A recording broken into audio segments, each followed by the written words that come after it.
नमस्कार मंडळी, welcome back to my channel Gapshap bandit. चला तर पाहूया श्री रामचरित मानस या पुस्तकाचा पुढचा भाग.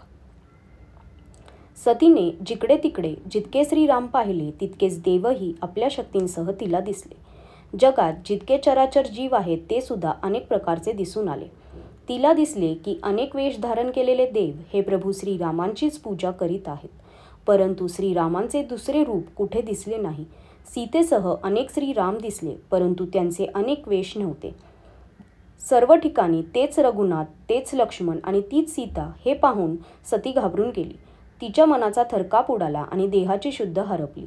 तेव्हा ती डोळे मिटून वाटेतच बसली. तिने डोळे उघडून बघितले तर सतीला तेथे काहीच दिसले नाही.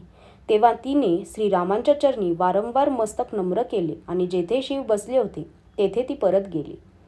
जेव्हा ती शिवांच्या जवळ गेली तेव्हा त्यांनी हसून विचारले की तू श्रीरामांची परीक्षा कशी घेतलीस ते खरे खरे सांग. सतीने श्रीरामांचा प्रभाव पाहिला होता, म्हणून भीतीमुळे तिने लपवाछपवी केली आणि ती म्हणाली, हे स्वामी, मी कोणतीच परीक्षा घेतली नाही. तेथे जाऊन तुमच्याप्रमाणेच प्रणाम केला. तुम्ही जे सांगितले ते काही खोटे ठरणार नाही याची मला खात्री होती. तेव्हा श्री शिवांनी ध्यानामध्ये पाहिले आणि सतीने जे केले होते ते सर्व जाणले. नंतर त्यांनी श्रीरामांच्या मायेला मस्तक नमविले, जिच्या प्रेरणेमुळे सतीच्या तोंडूनही असत्य बाहेर पडले. ज्ञानीशिवांनी मनात विचार केला की हरीच्या इच्छेमुळे पुढे होणारे अटळ आहे. सतीने सीतेचा वेश धारण केला हे समजल्यामुळे श्री शिवांच्या मनास मोठा विषाद वाटला. त्यांनी विचार केला की आता जर मी सतीवर प्रेम केले तर भक्तिमार्ग उद्ध्वस्त होईल आणि मोठा अन्याय घडेल. सती ही परमपवित्र आहे. या महासाध्वीचा त्यागही करता येत नाही आणि तिच्यावर प्रेम करण्यामध्ये मोठे पाप आहे. श्री शिवांनी उघडपणे काही सांगितले नाही, परंतु त्यांच्या मनाचा भडका उडाला होता. तेव्हा शिवांनी श्रीरामांच्या चरणी मस्तक नम्र केले आणि श्रीरामांचे स्मरण करताच त्यांच्या मनात आले की सती या देहामध्ये असतानाच तिची माझी पती पत्नी या नात्याने भेट होणे योग्य नाही. मग त्यांनी आपल्या मनात संकल्प केला. दृढ निश्चयी श्री शंकर असा विचार करून श्रीरामांचे स्मरण करीत आपल्या स्थानी कैलासाला निघाले. जाताना सुंदर आकाशवाणी झाली की हे महेशा, तुमचा विजय असो. तुम्ही भक्तीचा चांगल्या प्रकारे दृढ निश्चय दाखविला. तुमच्याशिवाय दुसरा कोण अशी प्रतिज्ञा करणार. तुम्ही श्रीरामांचे भक्त आहात, सर्व प्रकारे समर्थ आहात आणि भगवान आहात. ही आकाशवाणी ऐकून सतीच्या मनात चिंता उत्पन्न झाली. तिने संकोचाने शिवांना विचारले की हे कृपाळू, तुम्ही कोणती प्रतिज्ञा घेतली आहे ते सांगा. हे प्रभो, तुम्ही सत्यधाम आहात आणि दीनदयाळू आहात. जरी सतीने पुष्कळ तऱ्हेने विचारले तरी श्री शिव काही बोलले नाहीत. सतीला मनात अंदाज आला की सर्वज्ञ शिवांनी सर्व जाणले आहे.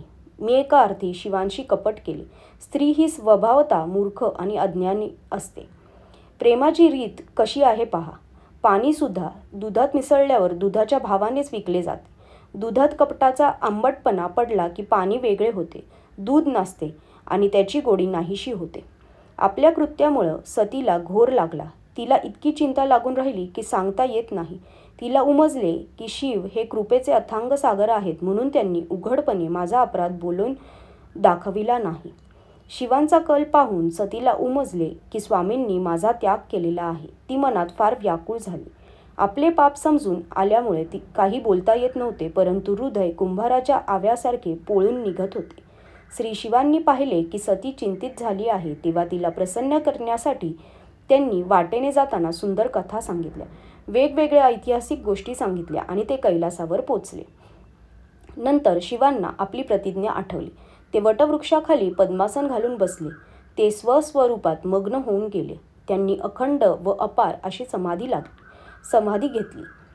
तेव्हा सती कैलासावर राहू लागली. तिच्या मनात फार मोठे दुःख भरले होते.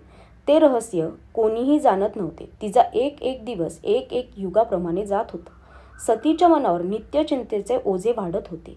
या दुःखसागरातून मी केव्हा एकदा पार पडेन असे तिला झाले होते. मी श्रीरामांचा अपमान केला आणि पतीचे म्हणणे खोटे ठरविले. आजच्यासाठी धन्यवाद.